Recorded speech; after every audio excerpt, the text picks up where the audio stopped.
Welcome into the ranking show here on ProBox TV. Don't forget to download the ProBox TV app. Never fall behind in your boxing news. Well, the ranking show, we take a poll of everyone behind the scenes here, all the honored talent, the producers behind the scenes of our top 5 in a particular weight class, and we debate it on the show and settle it. You can do the same thing in the comments section here. Today, it's the super middleweight division, 168 pounds. Yeah, we know it's been in the news lately. Of course, CANELO, the crowned king at 168. Is he our number one? We'll talk about him and everybody else in the top 5. Here in the studio, Jimmy Smith alongside the champs, Paulie Malignaggi, Chris Algieri, the coach, Teddy Atlas, trainer of champions, joining us via Zoom. Gentlemen, we start out, of course, at number 5. Now, I'm going to be maybe a downer here.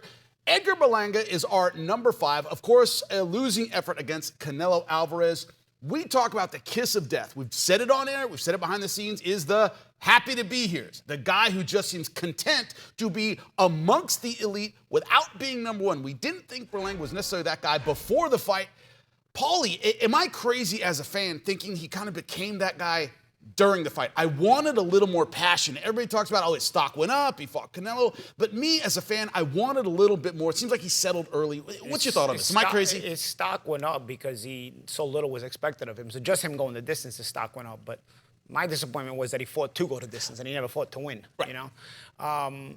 Like Teddy, I used your line where that you told Michael Moore in the corner, where Berlanga did just enough to keep Canelo off him and hope that he leaves him alone. You know, and then at times Canelo would leave him alone, but then he wouldn't follow up. So then Canelo would get back on him, and then when he had to work, he would a little bit, and then Canelo would leave him alone for a little bit, and then Canelo would get back on him. Berlanga never took the initiative to take control of the fight, to grab the bull by the horns and go for it. Well, you got to take a little bit of a risk there. You put yourself in the line of fire to get hurt there. I never saw that on any kind of consistent basis. Just when it was forced, well, okay, I got to get this guy off me. To keep from getting hurt. And then I hope he leaves me alone. And Canelo at this age will leave you alone for a little bit. You know, it wasn't in my top 5. I think Berlanga deserves a chance at this level again, just based on going the distance. I understand that. He hadn't proven a lot before this. To me, he didn't really prove a whole lot this time, but he's in the news. He's gotten more popular. You're a Canelo opponent. You're able to go to distance, which, you know, gets you some stock in this point. But this is not a really barren weight class. There's some talent here. So to make him a top 5 on that performance, nah, man. Nah, no shot. But again, this goes, remember, we do this poll, and we got to pollute our votes with the media votes, you know what I mean? And I told you, the media don't know nothing, bro. See, Teddy says, for people who don't remember, that was the first Holyfield fight against Michael Moore. You were urgent in the corner saying, hey, you're not doing enough. You're going to regret this the rest of your life. You don't do more. I didn't see that urgency from Berlanga. Will he have that regret eventually if I didn't do enough when I could have, or was it just not in the cards for him that night? What's your thought on it, Teddy? I think Paulie's on the mark. I think to answer that question appropriately that you just asked me, I first have to concur with Paulie that his stock went up. And so that's number one. So no, he won't regret it. His stock went up. So, and he did just enough to lose well. Same thing Paulie said, really basically, just I'm saying it a little differently, but it comes out to the same place, same neighborhood. He did just enough to walk away with pride, with honor, if you will, that he did enough to lose well. He didn't take the risk it would have meant or take it to the next level to win. I think that there's a reason for that. I wasn't sure about his character going into this fight. I'm not as doubtful about it now as I was and his mental state, because I think that he was trying to grow in this fight. I think it was the kind of fight that will improve him. He will grow. I think he really will grow. Remember those little sponge things that we used to have? I used to have them for the kids, and yep. Yeah, those little things, they're in a capsule, and then you put them in the water, and they get big, and and you give them to your kids. Now I give them to my grandkids. He was that. He went in there, a little small, and he he was trying to get drops of water, drops of confidence to grow. And to the credit of Canelo, and I got to give him credit, yeah, he cherry picks and all that. But I got to get, and he picked this guy thinking he wasn't quite ready. And he was right. He was right. Just like Munguia, he was right. He's not, maybe another year he'll be more ready. He wasn't quite ready. Canelo is a genius matchmaker, manager. He really is. And I'm not being facetious or trying to be a wise guy. But he was trying, Berlanga to his credit, to grow in this fight, to get those drops of water, those drops of confidence, to get bigger. But every time he looked like maybe he could, Canelo made sure he didn't. So I give Canelo credit for that. He had a big, giant mammoth of a man in front of him, young guy, undefeated, he could punch, and Canelo made sure he didn't grow. Canelo got inside, got into the pocket, banged him to the body, brought the uppercuts up, beautiful uppercuts he throws, they're smooth, there's no warning to them, caught him that nice left hook early in the fight, what was it, the third round, I think, caught him that beautifully timed, sat in the pocket, real calm, in an uncalm environment. Soon as he started to move the right hand, Berlanga, bang, he filled the hole with the left hook. Experienced fighters can only do that. He did it. And he set the tone. He knew that he had to, he being Canelo, set the tone early. He knew he couldn't let this guy grow. He couldn't let him get confidence. So early on, sometimes Canelo can start slow. Early on, he started fast, knowing that he wasn't going to let this guy have the one chance with 20 fights versus 64, whatever, the one chance to upset the apple cart, to grow, to gain confidence. So, and as the rounds went on, Canelo, he still takes off a little bit, but he didn't take off. Like the seventh round, he took off, came back the eighth. But other than that, he made sure he kept his foot on the gas pedal for the same reason, knowing that if he left his foot off the gas pedal a little bit, this guy might change. He might get more dangerous. He might get more confident. I think the thing that Berlanga showed me where he's not there yet is with the jab. He's got a jab that goes from here to across the street. And his size was startling. It was startling how much bigger he was than Canelo. And if he used that jab, not to push, not to measure, but to do damage, bang, bang. If he used it that way, he would have sent a message. He would have imposed his physicality without just only coming forward and not doing nothing, but just off the jab, and still been safe enough to catch Canelo, force Canelo to come in, catch him coming through a bad neighborhood, have a chance to hit him with an uppercut, which he did catch Canelo later in the fight, but not enough of it. Have a chance to do that, but he didn't. He didn't have the confidence, the belief. He wasn't committed to that kind of winning mentality at all risks because he ain't there yet. But I think he's a damn hell of a lot closer now than he was before the fight. Chris, let me combine my question to you about Berlanga with our number 4. If he is in your top 5, Berlanga, physical talent, he's big, he's strong. We see the physical talent that might make him a great fighter. If he isn't now, he will be soon. Our number 4, Diego Pacheco, 22-0, 18 knockouts. Is that the same thing? You're putting him number 4 because you see the potential maybe later on. Is that? Well, I want to touch on Berlanga. Yeah, please. I'm going to go down the line from, Paul, Champ, you had what you thought you were kind of far left, and then Teddy, you were more towards the center. I'm gonna keep going a little bit more towards the right about what I saw. So I've called a lot of Edgar's fights coming up, and he had 16 straight first-round knockouts. He didn't have time to develop in the pros. Yeah. After that, I called a number of his top-ranked fights where he faltered bad. He bit a guy. He's got to go out of the ring for a while. He struggled with some fighters he wasn't supposed to struggle with. The Steve Rolls of the world, the Alfredo Angulos of the world. Not Alfredo Angulo something, whatever his first name was, excuse me. He struggled with those guys. Fernando. Was that what it? Yeah. Tough guy, very tough guy. But he gave Berlanga some trouble. The Coceres of the world, who's been in with all top-level guys. And he, tore his bicep in that fight. So a lot of that development, I think he missed out on. Also, he was away from Mark Ferre for a number of those fights. His last couple fights, he's back with Mark, working on certain things. I believe he developed tremendously in the Canelo experience leading up to this fight. Yeah, right. He did way better in the fight than I expected.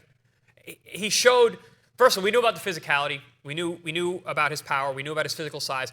His hand speed, which I knew about, I don't think Canelo knew about. Canelo looked a little surprised early on about how quick Berlanga actually can being off the trigger. What I saw, I didn't think Berlanga was going to be able to be so explosive late in the fight. He showed some good conditioning. Granted, he could have done more, could have fought off his front foot more, fought off his back foot a lot more, stuck to a game plan, was they obviously worked on certain defensive postures and maneuvers to not get damaged by Canelo as much as they could have. He also showed a big heart, getting off the ground from that hellacious left hook knockdown in the third round. So I saw a lot of really good things. And Teddy, you made a great point about Canelo, where as he got to grow, Canelo would snap him down. I just feel like it's like when you're wrestling with your dog and he gets a little too aggressive and you got to put him in his place. It seemed like Canelo was doing that throughout the fight. But I think that Berlanga showed that he can be one of these guys in the top 5, regardless of where you have him here. I agree 100%. And his development it went up tenfold in this process because he was so underdeveloped because of that early on, how easy it was. He had to develop a lot in this training camp and this last 2 fights or whatever he had before this fight. And I think he developed a lot from this fight. And learning, spending 12 rounds with Canelo, a guy like Canelo, you're going to learn a lot. I disagree, dude. I disagree wholeheartedly. You don't see that he's going to No, because when I said he was going to get stopped in this fight, I thought because a hungry guy, you'll never be hungrier. You'll never be hungrier than you are before you've ever stepped into this level.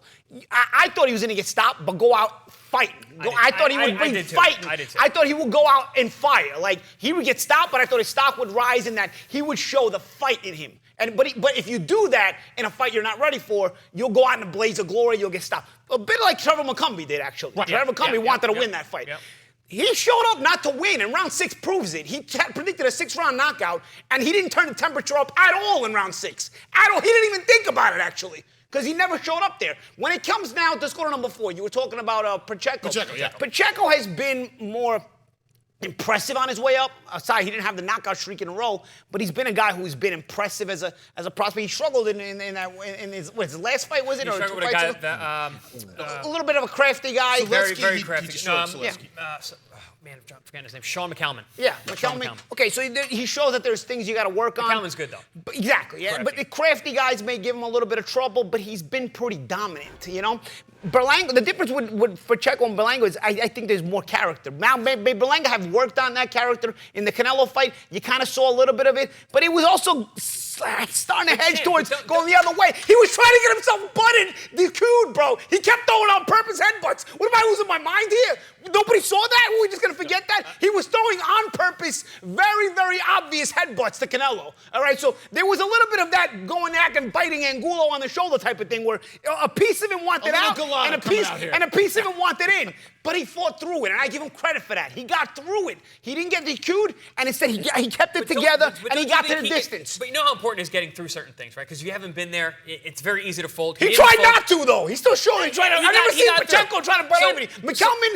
McCalman got frustrated with McCalman. He never kicked him. He never headbutted him. He never bit him. He didn't drop. He didn't atomic leg drop him. He didn't do any of that. But that's why he's 4. I know, Teddy. I know, Teddy. I think you agree with me. I see a path for him to use this to grow. Yeah. Is he going to be a happy loser, or is he actually going to use this opportunity? You'll never be hungrier than you were in this fight. You'll never. I'm telling you. You know it too. You've been there. You'll never be hungrier than that first time you step into this level when you haven't proven and all the naysayers anything. You'll never be that hungry again. Pacheco at 23, is he entering that physical prime hungry area for himself? I think Pacheco's awesome. I really do. I think I've called a number of his fights as well. He's physically, he's freakishly tall and long for the weight class. He's got a big man voice. Like he's a giant. Like he really is something to behold in terms of being a specimen. He's very disciplined in his approach, his game plans, his tactics. His last fight, he was waiting on that left hook, setting up with a veteran guy. He's just fighting 1-2s, using a brilliant jab, keeping the distance. Sergio Mora says, he goes, he's doing everything right. I just wish you'd throw a body shot. Not 10 seconds later, he hits him with a left hook to the liver and finishes him. I mean, the guy was setting it up. He was staying away from it on purpose. He had a guy who knew he had a good chin. All right, I'm going to find that body shot. Boom. That shows next level stuff to me, his understanding of the ring. I think Pacheco, as he developed, because what did you say, he's 23? Yeah. That's crazy. So, yeah, this kid, at 68 or 75, I think he could be a real force to 75 as well because he's 23 and he's got that frame.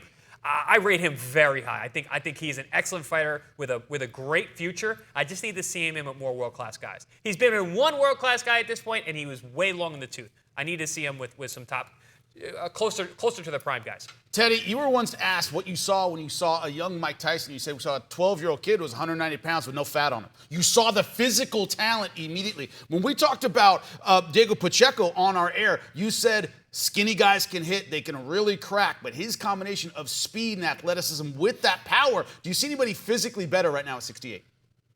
Look, I got him number 4, like you guys. I had number 5, I got Plant, and I have Berlanga knocking at the door at number 6. I think he will get better, Berlanga.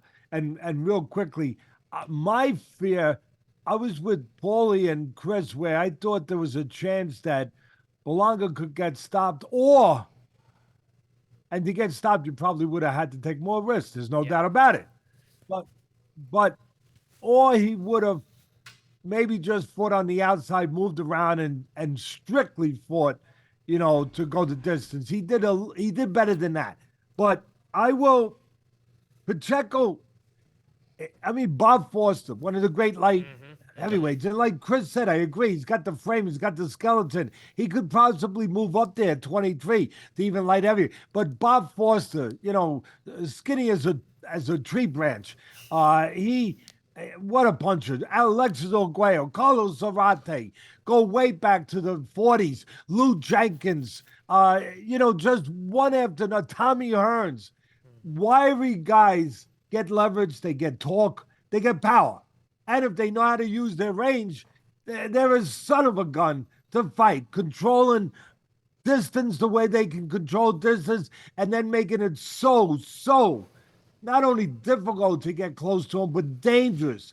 So I think Pacheco is developing to be possibly that kind of guy. I agree with Chris that he hasn't had that, I'm not going to say signature fight, but he hasn't had that fight yet with a guy. The last fight, the guy was experienced. He lost to, 2 times the guy had stepped up, he lost, but he went the distance. But like Chris said, he was long in the tooth. I want to see him with a guy a little bit more viable than that, with a guy that, still got more juice to him than that, and experience, and then I'll be all in. Right now, I'm my foot's halfway in the medium part of the pool. You're testing the water with him. I'm testing the water a little bit. The toe dip. Yeah.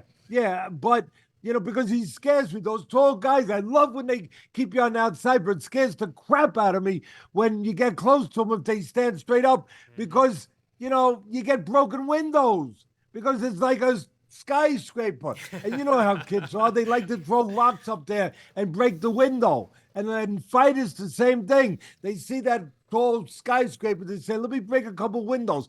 And it happened to Ventura because he didn't learn how to properly fight at a distance, at a range. He improved a little bit definitely with Zoo, but the blood had a lot to do with that too. But at the end of the day, I love Pacheco the way you guys, I see the potential to really have staying power. In other words, when I say staying power, to be the real deal. I see that in him. He needs 1 or 2 of those fights that Chris touched on. Well, let's talk about someone. When you talk about the names for Canelo Alvarez, this is one that comes up all the time. It's one I heard the most about his next possible opponent, Christian Mbilli. Of course, undefeated, 28-0, 23 knockouts. Paulie, what's your thought on Mbilli's ceiling and his possibility of winning the Canelo sweepstakes coming in at number 3? He's pretty one-dimensional. He's exciting. He comes forward. So he's a good contender to be a Canelo opponent. You don't have to find him. Good, not too good. Yeah, right? Yeah, exactly. And you don't have to find him, but he's exciting. I think most Mbilli fights are fun to watch because he goes right at you and sort of like a kamikaze.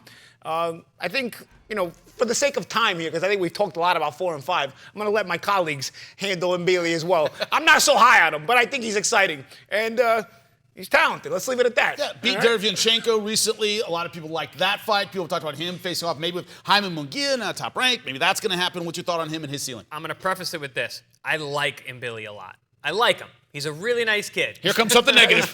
Hey, he's talented. When you He's call like, somebody yeah. nice, he's never good. Sweet guy. He never really moved the needle for me. I think the one-dimensional thing is an issue. The fact that he had a fight with a one-armed 38-year-old Derevyanchenko opened more eyes for me than not, and answered more questions for me than not. He's got a great style. He's fun. He's got a great gas tank. He's an engine guy. He's tough. He's in there. He's very, very fun to fight. Very fun to watch.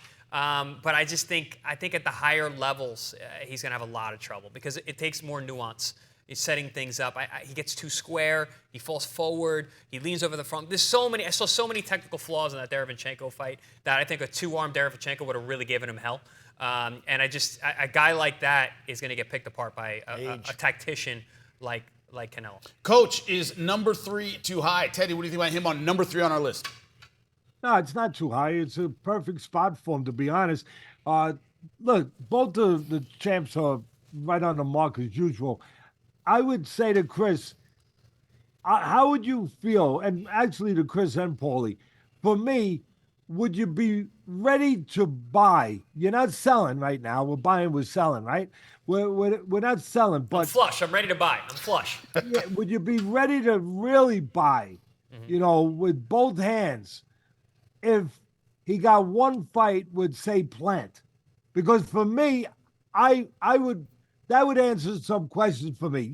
Either he's going to catch Plant the way that he got caught with Macombi, where early on, pulling back, he got caught a big punch, or Plant's going to wind up getting inside. Paulie touched on it. There are flaws about that one-dimensional style where you get inside and now you can punch, take that one dimension away from him, and you can punch, exploit him a little. Punch inside those wider punches, and you can have success. The same way as Plant wound with his experience, give him credit, his mind, his heart. He survived the knockdown with Macombi. Then what did he do? He made the adjustment. He understood Macombi needed room to punch. He got inside. He punched in between the shots, didn't give him the room to launch his punches, and the fight turned around. He became the boss of that fight, even though I thought Macombi made a real nice showing of himself. And Paulie said it right. He went there just to win. He didn't care about this, that. He just went there to win, and you got to give him credit for that. And his stock should go up too. But at the end of the day, if Mbilli, with his one-dimensionalism, with those flaws that are inherent in that kind of style, where you can catch him coming in, where you can punch inside, take that away from him, I don't know if you guys feel the same, but I'd love to see him just a little fire-tested with a Plant. And then for me, then I'm in. He gets past that, I'm in. I'm in with the slot we have. I'd be happy with 3 or 2 at that point. And more importantly than the ratings, he would be a guy that I think would be more secured himself in his beliefs to take that next step, that big step to the top branch of the tree. Well, I love your transition here because he's number 2 on our list, Caleb Plant, because of the Macombi fight in a sense. But Paulie, actually, Chris, I'm going to start with you. Because I want you to explain it to me that this was a guy in Trevor Macombi that most people thought Plant was going to blow away. Macombi does better than expected. You did not, which is why I'm asking you. Caleb Plant does better than expected. Macombi does better than expected. Caleb Plant gets knocked down, comes back and gets the win.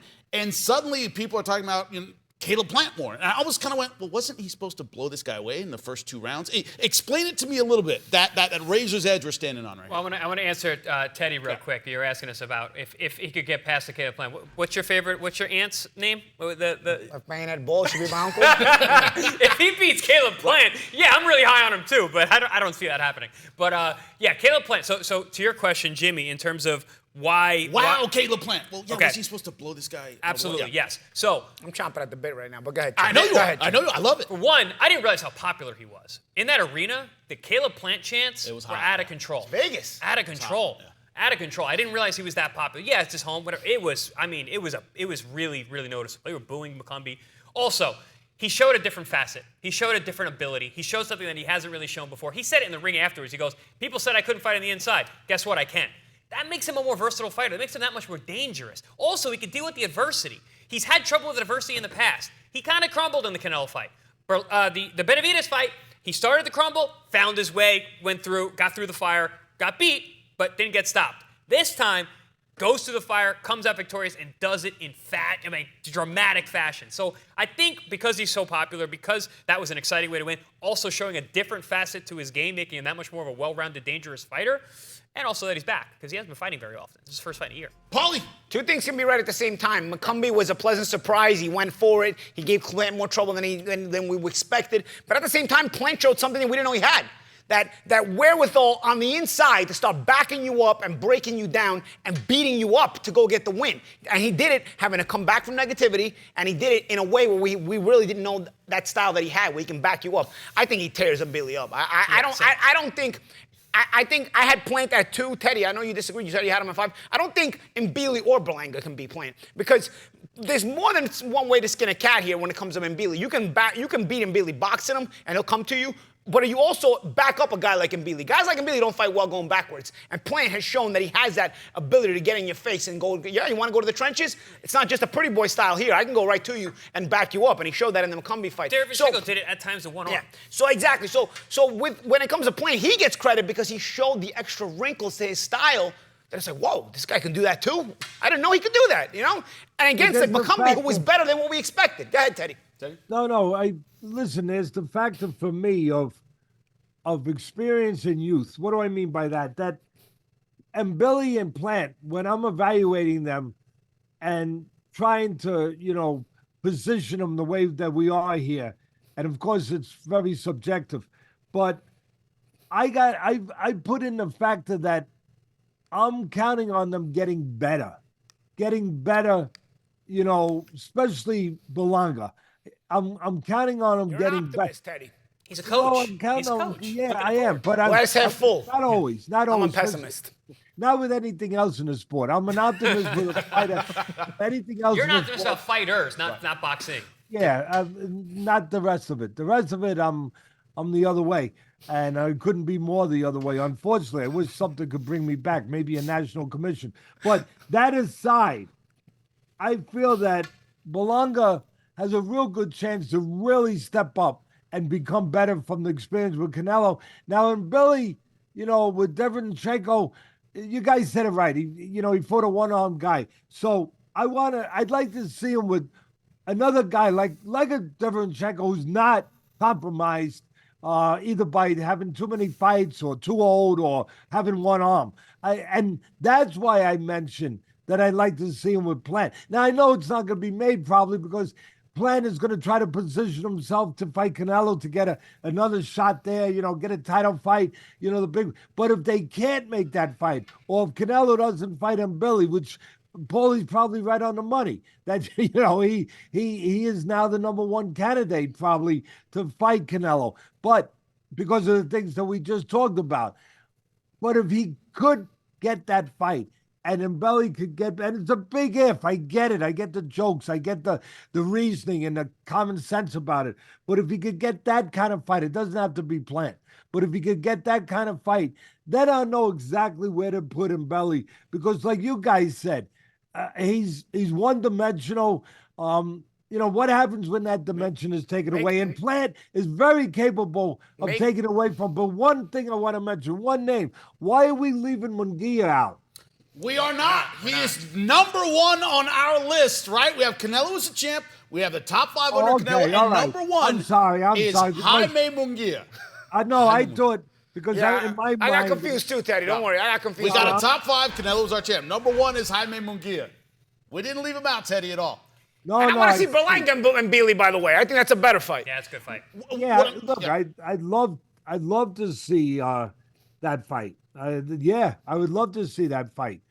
That would be, that would tremendous. And I want to see all these guys fight each other. What I'm curious about, and Paulie, if you could talk about it, because you and I are kind of critical of Berlanga's performance against Canelo. I agree with you. He just didn't show enough fire that I want to see in a 27-year-old right in his prime. Retroactively, Does Munguia shine brighter? He really went after Canelo, really won some opening rounds, Tried to win. really showed some talent. Maybe the moment got to him, his gas ran out a little bit. Does he retroactively get a little bigger after the Berlanga fight? I think not even retroactively. He came into the fight with a better resume, with a resume that was deserving of a big fight. I didn't think it was the resume that deserved a big fight, but I'm not going to keep going beating on a dead horse. But nonetheless, Munguia had a resume that you could respect going into the Canelo fight. So there was less to prove so much, and more so you're just trying to win the fight. And then he came to win the fight. You know, that resume also makes you have that self-belief. You know, when you've beaten top opposition, you go into a fight against a top-level fighter knowing you can win at this level, or at least you've won in or around that level, and even if you haven't won exactly at that level. I've been in the playoffs, not the Super Bowl, but Yes. I've been in the playoffs. Well, you've been in the playoffs, exactly. So you feel like, you know, you belong at that party. You feel like you belong at that dinner table, so to speak, with that kind of level. And Munguia fought that way. He fought that way against Canelo. He came out firing. He came out, you know, shot his shot. And you know what? It was a good fight. So, what's your thought on Munguia's future moving forward? Of course, he's taking on Bazinian. That is in This weekend. It's this weekend. What do you want to see in that fight, Chris, for him moving forward as a potential star? I want to see what he learned from the Canelo fight, but also that he can dig deep with that Canelo money in his pocket. So I want to see what happens when you got the silk sheets. So how he responds to that fight. I love the fact that he came back so quickly. I love the fact that he's fighting a very tough opponent. Bazinian's no walkover. No, it's not an easy fight by any means. So I like it, but this is why we fight the fights. How will Munguia come back from the money fight for 500, Alex? Boom! But other than that, I'm very, very high on him. I think Munguia is excellent. Will you know in the first 3 rounds? I'm very curious if you'll know. All right, this guy's not hungry Well, anymore. I think he's in a lot of trouble in the first 3 rounds. When does it show? No. But when you go, man, is he sleeping in silk sheets? Is he doing the road work? How soon do you know in a fight, Chris? I think it's going to be rounds 5 and 6 when he normally starts to really pour it on and dig deep and come back. I think it's going to be one of those fights. I think he's going to have some trouble early on. He's going to have to rally late like he normally does, may even get the stoppage later on. But he's so dynamic once he gets going, but it usually takes him a little bit.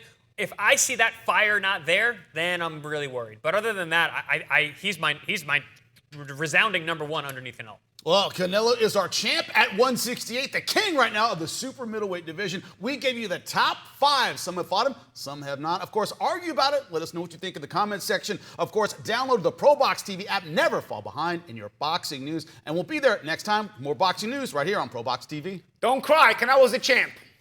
Wednesday Night Fights. Dynamite action on Wednesday Night Fights every other Wednesday on your boxing channel. Coming up on your next Wednesday Night Fights, October 9th.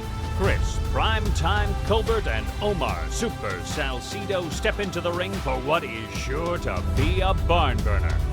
Live from the ProBox Event Center in Plant City. Get your tickets at ProBoxTV.com or take your chances at the door. Wednesday Night Fights. For more ProBox TV, scan the QR code on the screen or go to the App Store and Google Play. ProBox TV, your boxing channel.